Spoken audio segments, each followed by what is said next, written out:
પાટણની નર્મદાની કેનાલમાંથી બે મૃતદેહ મળી આવ્યા છે। મૃતદેહ મળી આવતા વિસ્તારમાં ચકચાર મચી જવા પામી છે।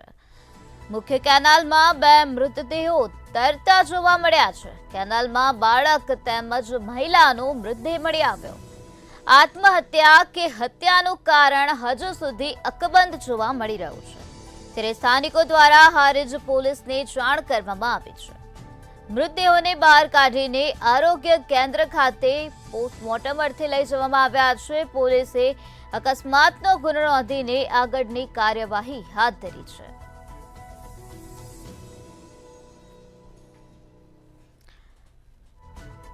પાટણની નર્મદા કેનાલનો બનાવ સામે આવ્યો, જ્યાંથી બે મૃતદેહ મળી આવ્યા છે। મુખ્ય કેનાલમાં બે મૃતદેહો તરતા નજરે પડ્યા હતા, ત્યારે સ્થાનિકો દ્વારા હારીજ પોલીસને જાણ કરવામાં આવી, ત્યારે પોલીસ ત્વરિત ઘટના સ્થળે પહોંચી હતી। મૃતદેહોને પોસ્ટમોર્ટમ અર્થે હોસ્પિટલમાં ખસેડવામાં આવ્યા છે।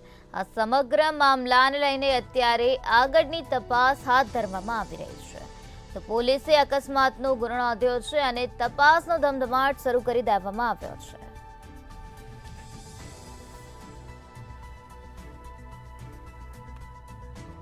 ત્યારે આજ મુદ્દે વધુ માહિતી આપવા માટે આપણી સાથે સંવાદદાતા પ્રવીણ દરજી જોડાઈ ગયા છે। જે પ્રવીણ, પાટણમાં નર્મદાની મુખ્ય કેનાલમાં બે મૃતદેહો તરતા જોવા મળ્યા હતા, ત્યારે પોલીસ દ્વારા અત્યાર સુધીમાં કેવી કાર્યવાહી કરવામાં આવે છે? નિરાલી, જો વાત કરીએ પાટણ જિલ્લાની, તો પાટણ જિલ્લાનો જે હારીજ હાઈવે પર આવેલ છે નર્મદાની મુખ્ય કેનાલ, જે કુરેજા ગામ પાસેથી પસાર થતી આ મુખ્ય કેનાલ છે, તેમાં આજે વહેલી સવારે એક માતા અને પુત્રની લાશ તરતી મળી આવી હતી।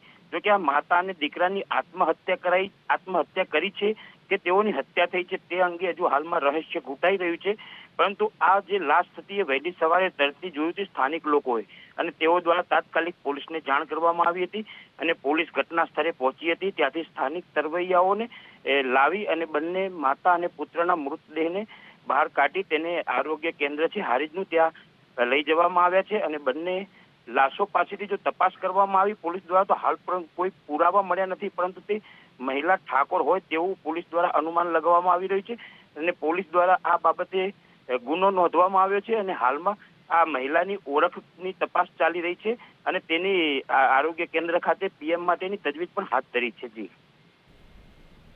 જી પ્રવીણ, સમગ્ર માહિતી આપવા બદલ આભાર।